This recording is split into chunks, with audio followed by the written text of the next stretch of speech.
Hi, and welcome to the X22 Report. My name is Dave, and this is episode 342, and today's date is April 16th, 2014, and the title of this episode is The Next False Flag is a Go, as the Fed says healthy economy is within reach. The Fed has just come out and let us know we are on the precipice of this fantastic recovery, and it's right in front of us. And what does this mean? This means the next false flag is a complete go. And what have we been seeing all over the corporate media? Al-Qaeda. Al-Qaeda is everywhere. They're planning something. They're going to hit Europe. They're going to hit Canada. They're going to hit United States. We are on the path. They are getting ready. We are going down with this next false flag. It looks like it is going hot. The Fed, and I have to say this, every time they come out and they tell us that things are looking great, we are recovering, I mean, it's always the opposite of what they're saying. We are headed for a depression. We are headed for a collapse. Everything that I've been reporting on, showing you day by day of how the economy is getting worse. It's not getting better. I mean, we look at these indicators and these trends. They are headed down, not up, and every other person out there is saying the same exact thing, that the economy cannot recover. And we're going to look at some more of these indicators, and we're going to try to figure out how this Fed thinks that all of a sudden the economy is going to grow at the second half of this year. Hey, maybe they'll throw in more QE by doubling, tripling it after the event, but the economy is not going to grow. It's going to implode. That is what's going to happen here. Now, Yellen was out there today, and she was talking about how everything looks fantastic, everything's growing stronger, employment looks great, housing looks fantastic, retail is great, everything is fantastic here. And she went on to say a strong economy with full employment and stable prices is tantalizingly on the horizon, Federal Reserve Chairman Janet Yellen said Wednesday. Yellen noted that the central bankers and many economists see a return to full employment and stable prices and strong housing at the end of 2016. So we're on the right path, and by the end of 2016, we are going to be fine and perfect. Of course, they put this date out, 2 years from now. And right now, we are completely recovering. Yes, we had a slowdown during the winter, but now the second half of 2014 is really going to move full steam ahead. And this is how we know this next event is going to occur, because they're just letting us know that we are on the precipice of a recovery. There is absolutely no way that we are on a recovery path at this time. It's impossible. And let's look at this. I mean, we talked about in the last couple of days about housing is completely declining. We talked about retail. We know stores are closing all over the place. People are being laid off by the thousands. We understand that unemployment is completely manipulated and falsified to keep this illusion. The Fed has been channeling money away to Belgium now to buy the Treasury bonds. They're continually pumping in the money into the banks, buying the toxic real estate, which then in turn these banks pump it back into the stock market to pump it up. So again, nothing's changed. It's the exact same place where we were back when they started stimulating the economy. But actually it's worse now, because now we have more debt. We have more problems. The unemployment is really between 30 and 37%. Housing is imploding, and it is not getting better. And we're looking at this, and we see the Baltic Dry Index completely dropping, and it's been dropping every single day during since the start of this year, and it's just getting worse and worse. And right now, industrial production growth slows as manufacturing completely misses. This is the fourth miss of the last 5 months for manufacturing production. Housing starts right now completely. It's a complete miss on the expectations. The starts were 946,000.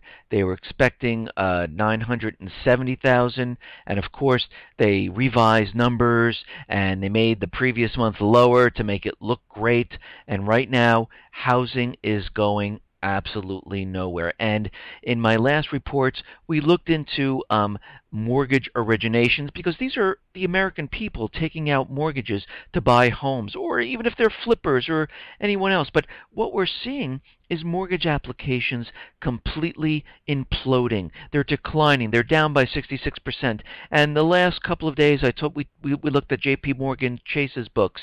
We looked at Wells Fargo. But let's review all this, because Bank of America just came out, and let's take a look at how well housing is going. And let's see if we can see some type of trend. We'll start off with Wells Fargo here. Now, back in September of 2012, we were at 139 billion worth of mortgage originations.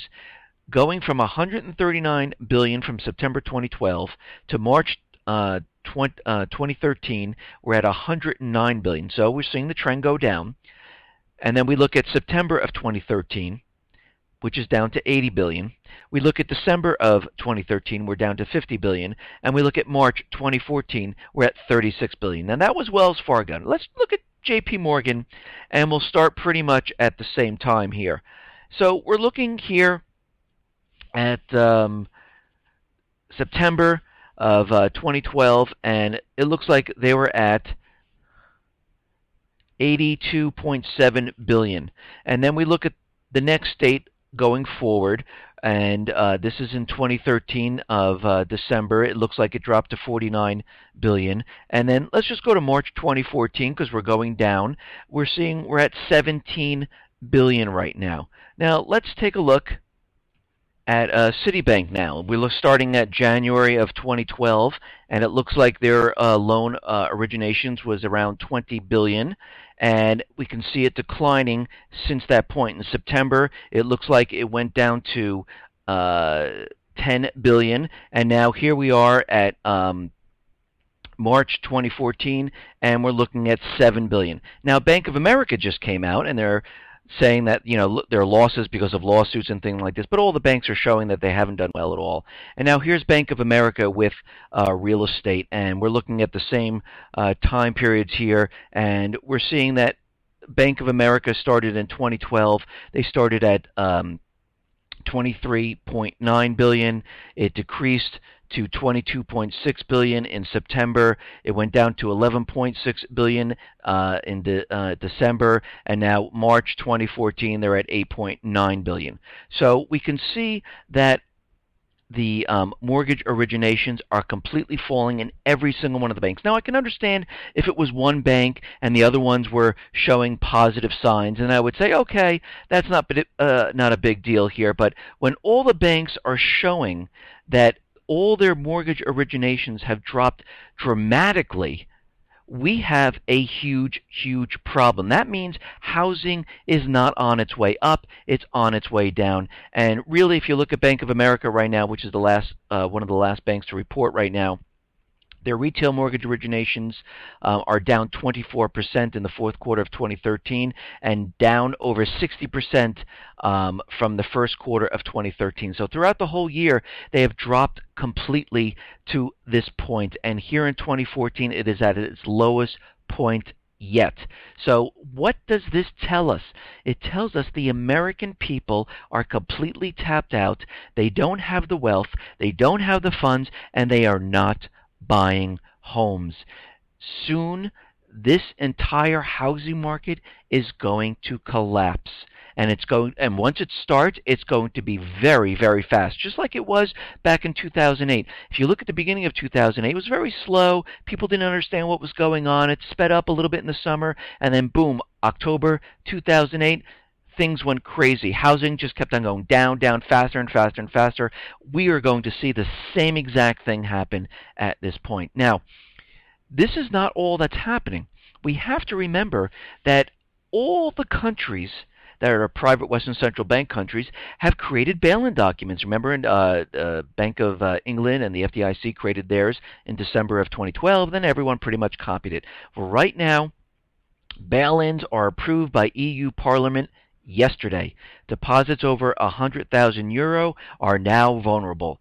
And this goes on to say another key piece of legislation approved yesterday was the Directive on Deposit Guarantee Schemes, which says the bank deposits up to €100,000 will remain protected from any loss that a bank may incur. This means that deposits over €100,000 are now vulnerable to bail-ins and deposit confiscation. Now, shareholders and creditors, including depositors over the €100,000 level, will be the first to face losses from a bank failure. Bail-in will be the main way to solve the problem, said Swedish Gunnar Hökmark. Bank resolution will be funded by creditors via bail-ins and will also buy resolution funds, which will be funded by banks for banks.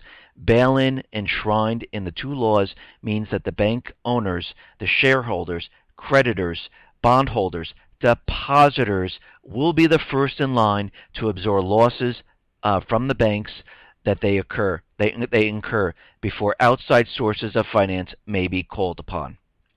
So they are set.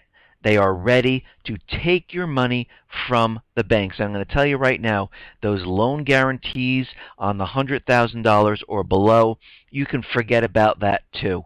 Those are going to be gone because when this collapse hits, they will not be able to cover all of these losses. It will be impossible. So you can kiss those goodbye too. And right now, the BRICS, you know what? They're like, forget the IMF.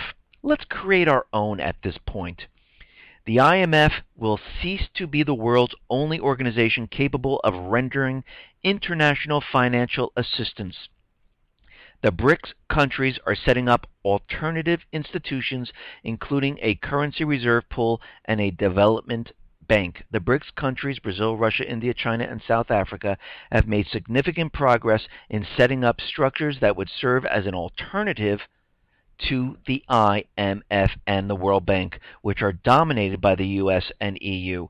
Brazil has already drafted a charter for the BRICS Development Bank, while Russia is drawing up intergovernmental agreements on setting up the bank. Assistance can be given when there is a sharp devaluation of the national currency or massive capital flight due to softer monetary policy by the U.S. Federal Reserve System. They understand what's coming. They are protecting themselves from when the dollar collapses. This is what they are doing right now, and they are setting it up. This goes on to say that it will protect them from internal problems or crisis in the banking system. If banks have borrowed a lot of foreign currency cash and are unable to repay the debt, then the currency reserve pool will be able to honor those external obligations. So what we are seeing is that these nations are now protecting themselves from what is coming, and this is moving full steam ahead, and this is why we're seeing all of this happen right now. This is why the Fed is letting the United States people know that we are in a recovery, that we are on the precipice of doing so much better, and the second, third quarter of this year, it's going to get even better. And we know this is fake. It's an illusion to make us believe that we are right on recovery when that event occurs, and this is what they are planning on. Now, Paul Craig Roberts is out there, and he is warning that we are very close to a total collapse. And this goes on to say that, and this is from Eric King, Dr. Roberts, we've seen Goldman Sachs reiterate their call for $1,050 gold price, which has facilitated the smash on gold today. This comes on the anniversary of last year's 200-day gold smash. And let me just remind everyone, when Goldman was out there last year telling everyone that gold was going to come down, as these people were selling their gold, Goldman Sachs was purchasing it. because they knew this dive in gold prices back in April was only going to be temporary, and it was going to go right back up. So when it reached the lowest point, they started buying up all this gold, and then right afterwards, the gold went back up. So everyone got out of gold. Goldman was buying gold. But Goldman is claiming gold will decline because the U.S. economy will accelerate in the second half of this year. So Goldman, other banks, the Fed, they're all in it together, of course. We know this. And they're letting us know that don't worry, everybody. It's going to get a lot better on the second half of this year. It's almost like when Goldman told us to buy these subprime securities. These are AAA rated, and they were betting against them that they would completely implode on themselves while they were selling it to investors. And Dr. Roberts came out to say the American economy is not going to boom because real consumer incomes have been falling. And I reported this on yesterday. Incomes in America have dropped by 7.6%. The people have lost 38% of their wealth. If there is no income growth, then there is no credit growth. So the U.S. economy is definitely not going to accelerate. I think this is just all part of keeping pressure off the dollar.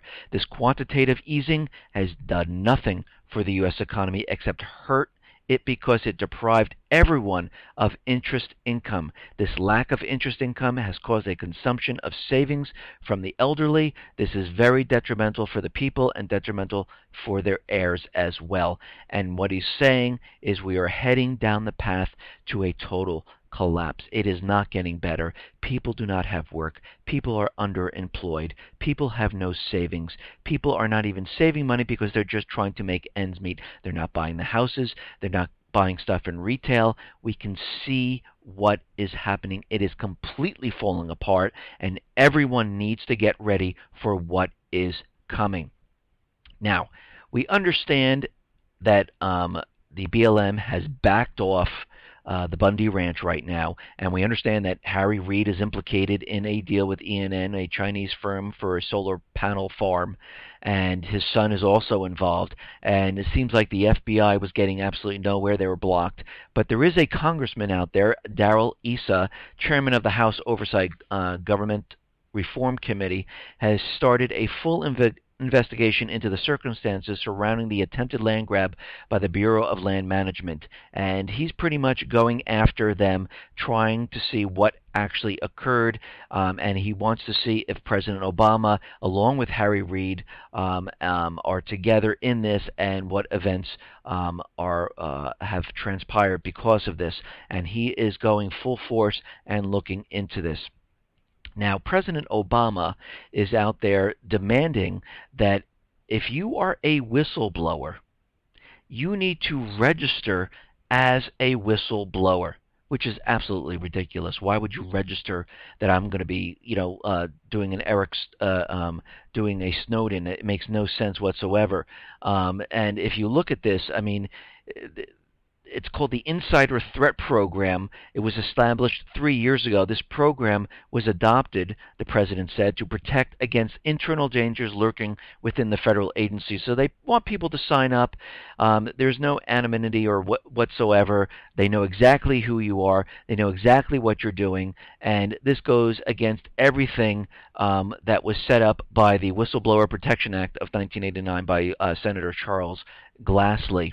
And he was there testifying in the U.S. Senate, and he was saying that he criticized the insider threat effort to expose whistleblowers, citing the Federal Bureau of Investigation as a prime concern. The Republican senator said he's been trying for months to get the FBI to share its insider threat training materials, but the Bureau has steadfastly refused. Yes, because they're all in on it. They don't want people to come out and tell on what's going on in the government. No, when you register, you're taken off to someplace else and never seen again. That's what's actually going to happen. And he went on to say these are clearly not the actions of an agency that is genuinely open to whistleblowers or whistleblower protection. And this is coming from Grassley, who said this. And we know this. They wanted these people to register, to really come out and say, yes, I have information. I'm registering. This is where I live. This is my name. This is what the information I have. Whatever happened to that person. That is why the insider threat program was actually set up. Now, we understand that the government is completely spying on all of us. Google has come out and said, Gmail, anyone that has Gmail, we will be scanning every single email, so you have no privacy whatsoever. And we are looking for specific keywords in these scans that have to do, with terrorists. I don't like the government, all those type of things, and that's what they're looking for. Now, the United States Post Office wants to mine and sell data gathered from your mail. The United States Postal Service is looking to get in on the big data for profit game played by Facebook and Google and begin mining and selling private data gathered from personal mail sent from and received by Americans everywhere. So pretty much there is no privacy. Everyone is going and not abiding by the Constitution anymore. They're bypassing the Fourth Amendment. Nobody cares anymore. And again, all of this is null and void because the constitutional rights are the law of the land. They cannot do this. They are criminally negligent in what they are doing. And it seems like nobody cares anymore. And you can tell that we are headed towards the end game. Now, we understand that the United States, central bankers, the EU, all the private Western central countries, they will start this war. They are on the path to starting this war. They know they have to. Their backs are against the wall. They realize the system is collapsing. There is no way out. They can keep the illusion up for a little bit longer, but you know what? It's coming to an end. And all countries are taking precautions right now. China is planning to militarize space against U.S. anti-satellite weapons. China is planning to increase its military capabilities in space in reaction to U.S. and other world powers developing astronomical weapons. China's president has told the military to increase its space defense capabilities. He said officers should speed up air and space integration and sharpen their offensive and defensive capabilities. Countries that have already been working on this are U.S., Russia, and now China, India, and Israel. So we can see countries are starting to make the move.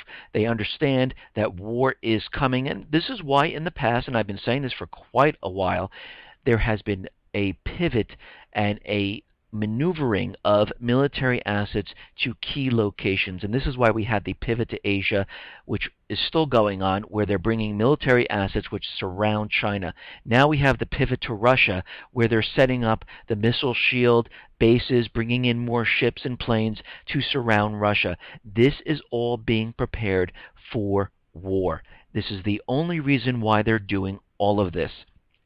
Now, Cyprus is out there, and they're warning against sanctions against Russia because they said if you put sanctions against Russia, you are going to completely implode Cyprus right now. And Cyprus foreign minister said, and he told a German newspaper Wednesday that economic sanctions against Russia by Europe would destroy the Cypriot economy because there are a lot of Russian banks there. There's a lot of Russian influence there, and if there was any type of Russian sanctions, it would completely demolish Cyprus. And you have to remember, Cyprus is part of the EU system. They had a bail-in, they had a bailout, and again, this is why the United States is not doing it at this time, because if they actually went ahead and they sanctioned Russia, it would implode the EU, it would implode the United States, and they realize this, and every single person would say, wait a minute, you just placed sanctions on Russia, and a couple weeks later, we're having a problem. It's you to blame. We need to blame you because you did this to us, and they do not want this to happen. They rather have an event come from the other side to make it look like they caused this crash. Now, let's just take a look at what the United States, with this coup d'etat that they did with Ukraine, actually, what effect it actually had on Crimea and Ukraine. I mean, if we really look at this, they've caused, when they did this coup d'etat, they caused about 120 Ukrainian deaths. They devalued Ukrainian currency from 8 grivnas for dollars to 14 grivnas, illegally jailed around 150 Ukrainians, caused loss of greatest piece of land, loss of industrial and money-making southeastern regions, destruction of downtown Kiev, society split. massive spending and civil war, fascism, Nazism, anti-Semitism, and hate and violence. This is what happened when they came in with the $5 billion coup d'etat and put Ukraine completely into debt. This is what happened. And now they are removing the military because they can't trust them. They're bringing in these special forces, Blackwater, to control the situation because they realize they're having a problem with Ukrainian military, that they are not going to fire on their own people. So they're dressing up Blackwater in Ukrainian uniforms, pretending they are armed forces, and they will have no problem firing on the people. But let's look at Crimea right now. Their economy is expected to grow by 7%. And in order to stimulate the economy of Crimea, Titov suggested creating a special economic zone in the region to introduce tax breaks for businesses, to allow the municipalities to provide tax holidays for small businesses, and also to create a network of industrial parks and business incubators. So they're trying to create an atmosphere of a growing economy, and Ukraine is strapped with debt, with heartache, with increased prices in energy, with the devaluation of their currency, and they're actually heading down the same path as Cyprus, Greece, France, Portugal, Italy, Spain, all of these countries. And we can see this is not turning out well here. And again, the United States and EU wanted the entire country of Ukraine. They didn't get it. So now they will start this civil war, which will lead to World War III. Or they will do it in another way if they cannot get this started. And that is with a special event. Because right now we have to look at Russia's actions. They are not moving in with troops. They are not attacking. They don't have 40, 80, 100, 1 million troops along the border. We've had NBC crews driving up and down 1,200-mile border of Ukraine and Russia. We had the Open Eye Treaty that the U.S., German, and Ukraine officials flew over. There were no troop buildups whatsoever. So all of this is kind of propaganda to make us believe that Russia is really moving in. And it's completely fake, false, and phony. And right now what's happening, and I mentioned this many times, that Ukrainian government officials and the United States and EU and NATO are all making it like the people who are rising up are extremists. They're terrorists, and we need to start the anti-terrorist force to go out and reel them in. And this is how they play. This is exactly the same playbook they used in the Middle East and in Africa. They do it exactly the same way. And right now, the Kiev-based authorities refer to the tens of thousands of civilian protesters throughout the southeast of Ukraine as Russian military and accuse them of extremism. So again, they keep saying that, these are terrorists. No, these are people who want democracy, freedom. They want to be independent of Ukraine because they see what's going on here, and this is exactly what's happening. But Ukraine Southeast is pushing for referendum. They want to be completely separate and apart. Ukraine's southeastern region still plan on conducting a referendum and participating in a meeting of high-ranking officials from foreign ministries of Russia, U.S., EU, and Ukraine, despite an anti-terrorism operation. And there are reports out there today from the corporate media saying that the Ukrainian military has been taken hostage, that they fired upon them and killed them, but actually what's happening is Ukrainian military, and if you've seen the videos, have been switching sides. They drive into these regions and say, okay, we're away from them. We want to be with you guys. We're not going to fire on you. We're not going to do anything. And we just want to be with you. And right now, Kiev's military faced off with protesters in East Ukraine on Wednesday to sort out their differences and found none. Soldiers appeared reluctant to go into battle against anti-government activists when Ukrainian armored personnel carriers, APCs, entered downtown Kramatorsk as part of Kiev's military operation against anti-government protesters in the east of the country. They were stopped in their tracks, surrounded by crowds of local residents. 6 Ukrainian military vehicles actually switched sides and began flying Russian flags on Wednesday. And there was also reports saying, oh, the Russians are bringing in tanks. No, these are the pro-Russian people. They're raising the Russian flag to say, we are not part of Ukraine. The 6 tanks raised the Russian flag to say we are now part of the Russian group that is anti-Maidan or pro-Russian at this time. Now, the EU spy chief is out there saying, well, we looked into the situation. This is coming from Georgi Alafuzov. Has said that he dismissed multiple accusations from the West alleging Russian involvement in the unrest in the region, that they do not have troops on the borders, they do not have troops in Ukraine. An interview with a Finnish national news broadcaster, Yili Alafzov, said the Russian military had nothing to do with seizing of government buildings in eastern Ukraine. So again, all this propaganda coming out is trying to convince us that Russia is starting a war. And they could have done this without this whole Ukraine situation. They could have done it back in 2013 in August when the United States was ready to go into Syria. They could have said, oh, come on, bring it. Come on into Syria because we want to start this world war. They could have just done it right then and there. Instead, they looked to find a peaceful solution, so there was no war. The same thing is happening here. Russia is not getting involved. Look at their actions, not the propaganda. Their actions, everything that they've been saying has been completely false about them invading Crimea, troop buildup. Nothing they've said has come true because it is completely fake. It's propaganda to make everyone in America believe Russia is the aggressor, and that's what they are doing right now. Now, NATO is strengthening its military presence in the Baltic and Mediterranean due to the escalation of the Ukrainian crisis. At a meeting of the Euro-Atlantic Partnership Council in Brussels, NATO approved a number of measures to strengthen security in Eastern Europe in connection with the growing crisis in Ukraine. Our defense plans will be revised and strengthened, said Rasmussen, Secretary General of NATO. Today, we agreed on a number of measures that can be implemented quickly. Air policing aircraft will fly more sorties over the Baltic region, and NATO ships would be deployed in the Baltic Sea and the Eastern Mediterranean area.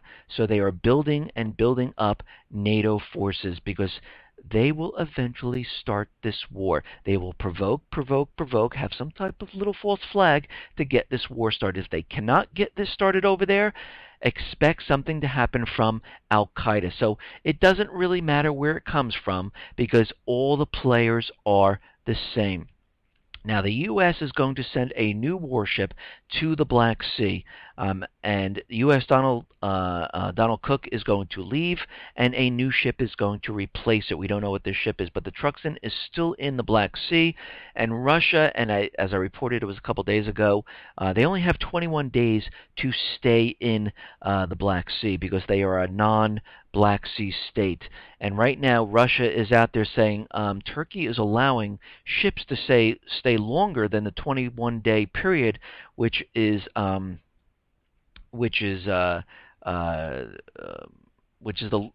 agreement made under the 1936 Montreux Convention. And Turkey says, that's ridiculous, and they dismissed the claims, and they said, we're not dealing with this, because you have to remember, Turkey, that's a puppet government controlled by the United States, and they're part of NATO. So if they have ships there staying over 21 days, what else have they brought into the Black Sea that can't be seen? Submarines, maybe, which is not allowed because you're not a Black Sea state. We don't know. So who knows what is happening at this point? They might have snuck a sub in there. They might have done this to create a false flag and to fire into one of the U.S. ships to say, hey, look what just happened here. Russia did something. We don't know at this point. Now, in Russia, they have discovered a mega oil field. A new oil field with roughly 300 million tons of oil and 90 billion cubic meters of gas has been discovered. The field's reserves are unprecedented. Now, you know they're going to sell this bypassing the U.S. dollar. So now they found this incredible amount of oil, and this is going to be used to spread all over in China, North Korea, Iran, Syria, India, and anyone else that wants to purchase it, but they'll have to purchase it not using the US dollar.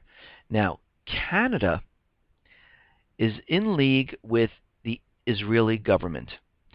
The pro-Israeli government of Canadian Prime Minister Stephen Harper is making diplomatic and military preparations for a military intervention in Syria. This is from leaked documents.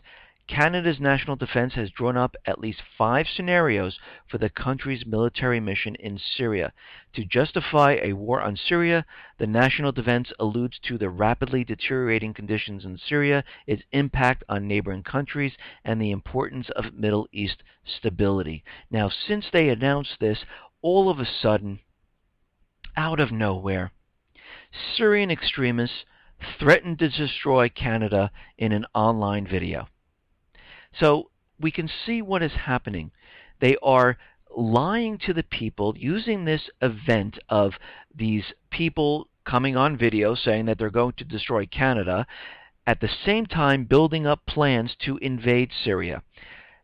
This is the start of a false flag event, and we've seen it happening in the UK, in the EU, now it's Canada and the US. And this goes on to say the most extreme armed faction in Syria has threatened to destroy Canada as Western governments are struggling to deal with the radicalized citizens with the Al-Qaeda ideology.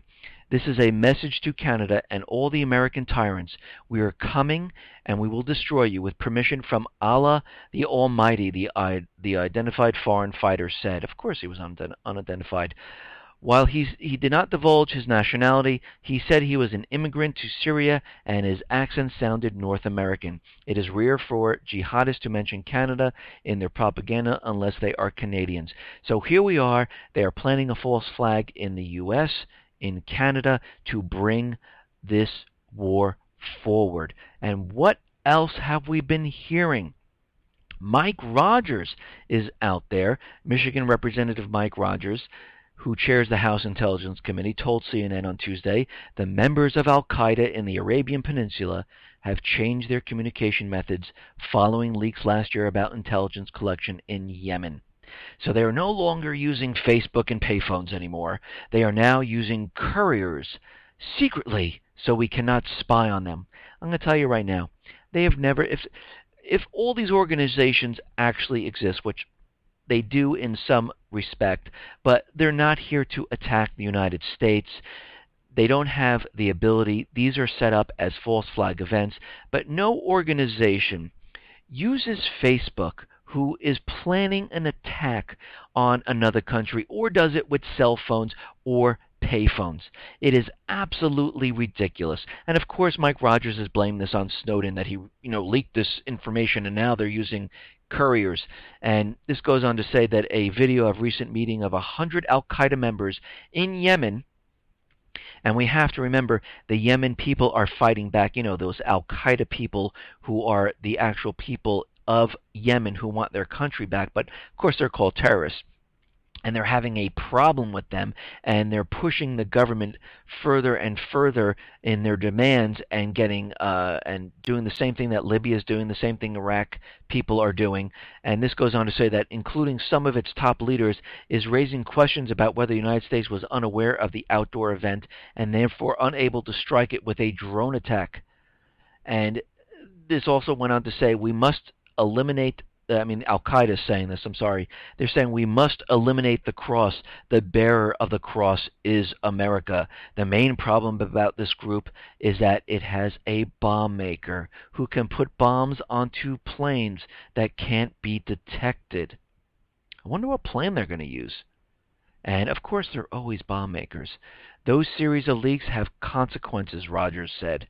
So we can see how this is being pushed forward. Their agenda, they need this event because they realize the economy is not going to get better. The propaganda from the Fed, from the government, is just that propaganda.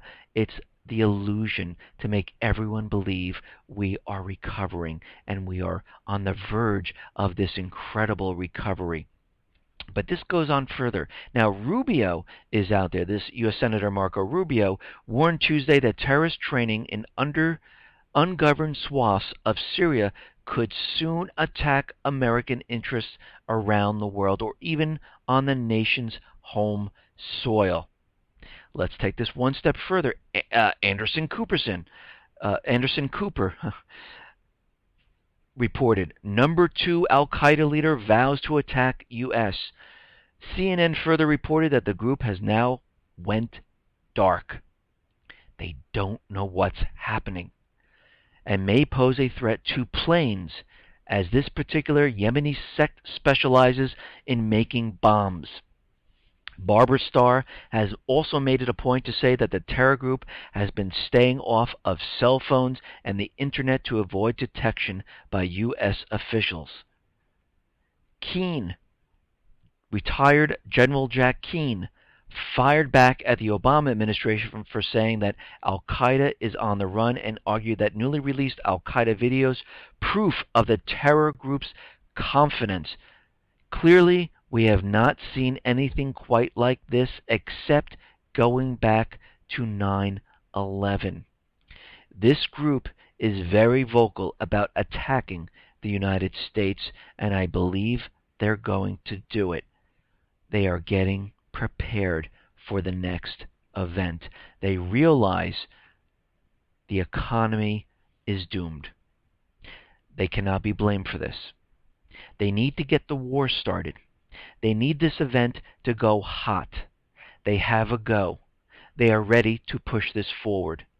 And we have to think back of what they've been telling us. We know the Malaysian jet did not crash. We know there's a duplicate plane in a hangar in Israel someplace. We know the Syrian embassies have been closed and all government officials have been sent out of the country. Israeli embassies just so happen to be closed at the same time, but theirs is because of a pay disagreement that has been going on for 2 years. There are lone wolf and radicalized people running around reading Al-Qaeda Inspire magazine on how to create bombs, and there was an article in there, start making the bombs. We had reports of medical isotopes gone missing. They can't track about 140 of them, which could be used as a dirty bomb.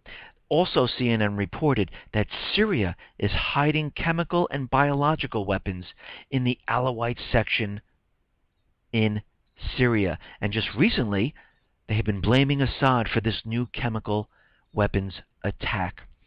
They are getting ready for what is coming. Listen, everyone. Thanks a lot for listening. Be well, be safe, and especially be prepared. Thanks a lot.